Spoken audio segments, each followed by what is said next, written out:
80% of the market. Right, right, Yeah. right. I see. Yeah. Okay, that's So cool. I think this is perfect for us to transition into tonight's topic. So we've been talking about we've been in this phase about careers in March, right? Being that hey, we're going into spring, and when it's spring, there's a lot of changes, right? It may be hey, it's getting warmer weather, you're happier, you might want to jump ship, or you might have just lost your job, unfortunately.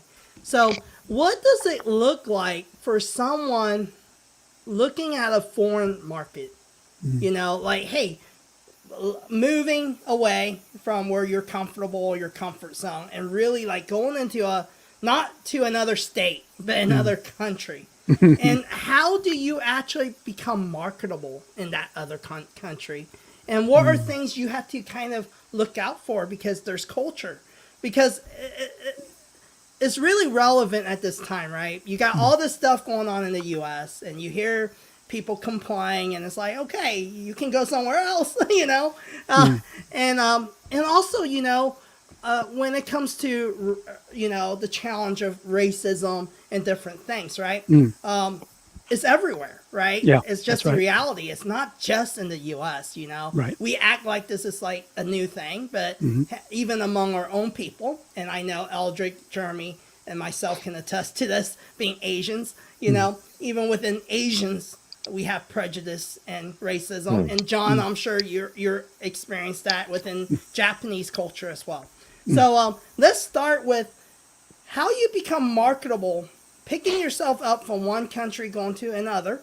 And love to hear because Jeremy has an That, interesting job too. You work for a U.S. company, but you yeah, live in Singapore. So love to hear your perspective. And even Eldrick. Eldrick works with people globally. You know, he doesn't just work with Singaporeans or Asians, right? So love to hear, you know, and same with myself. You know, I work with a global portfolio of clients as well. So whoever wants to go first, love to hear your perspective. I think traditionally I go first, so I'll stick to that tradition. Okay. Okay.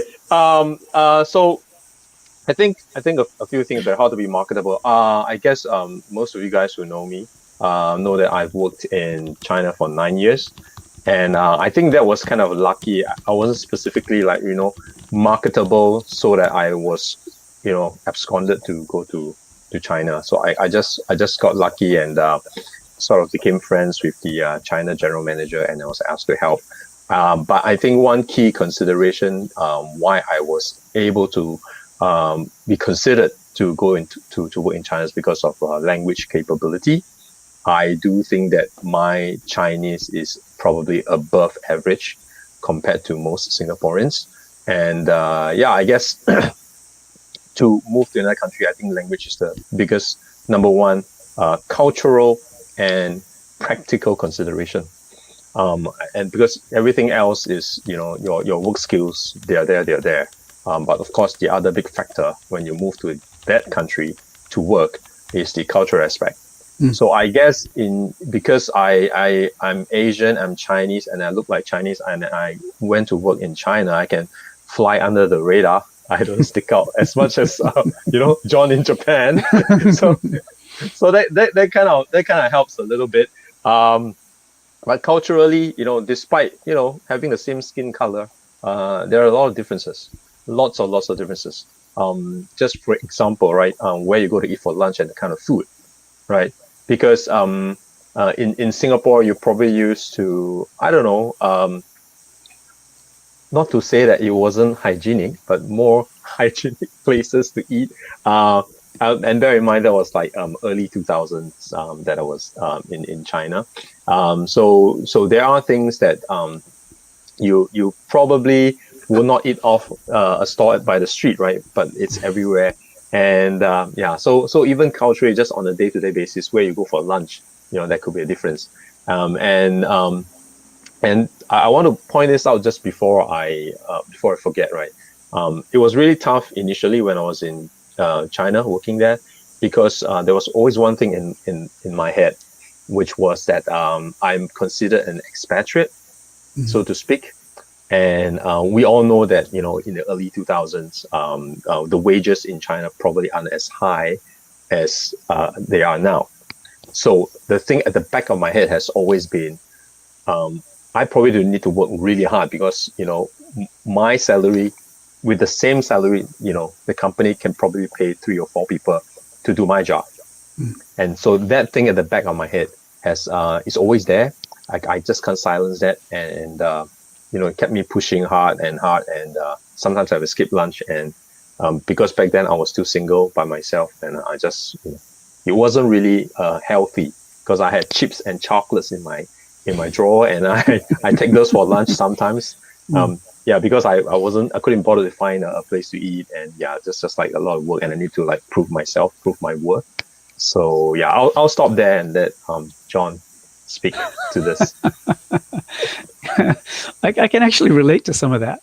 So, I think for me, trying to make myself marketable, make myself valuable to this market. I think the first thing that I had to do, and I felt that was important, was to listen carefully to the local people and learn. I think that we have a habit in America when we go to any other country or when we talk about ourselves compared to other countries, we tend to want to do everything the American way. And don't take me wrong, I'm very American. I'm very proud to be an American. But don't worry about it, John, because you are the right person to say that. It will be weird if we say it, even though we know that it's real. Even though that we know that it's real, but you have the birthright to say that. So thank you for saying that. Yeah, it's true. It's true. And so I wanted to make sure that I understood the culture before I got here, and then of course continued learning, and I'm still learning now.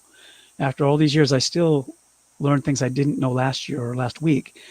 So first, I think number one is listening to the local people and watching the local people and seeing how they do things, and then be willing to adapt how I do things to fit that, even when it's uncomfortable, even when I personally don't agree with it the way it's being done.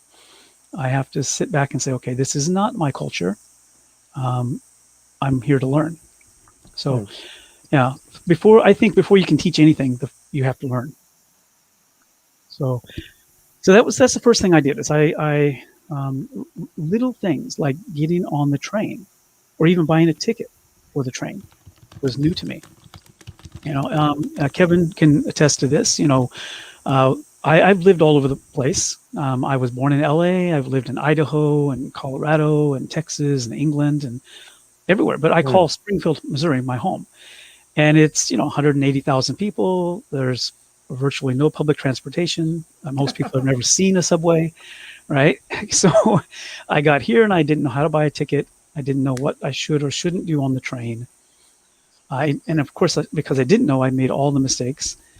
So, in places like Missouri, you for example, you pull up to a gas station, right? And someone else is at the pump and you say hi. It's just what we do. So I tried doing that on the subway, and well, we all know that's a big no-no. You don't talk to people on the train, especially strangers. So I'm sure a few times people looked at me like I was crazy or maybe dangerous, right?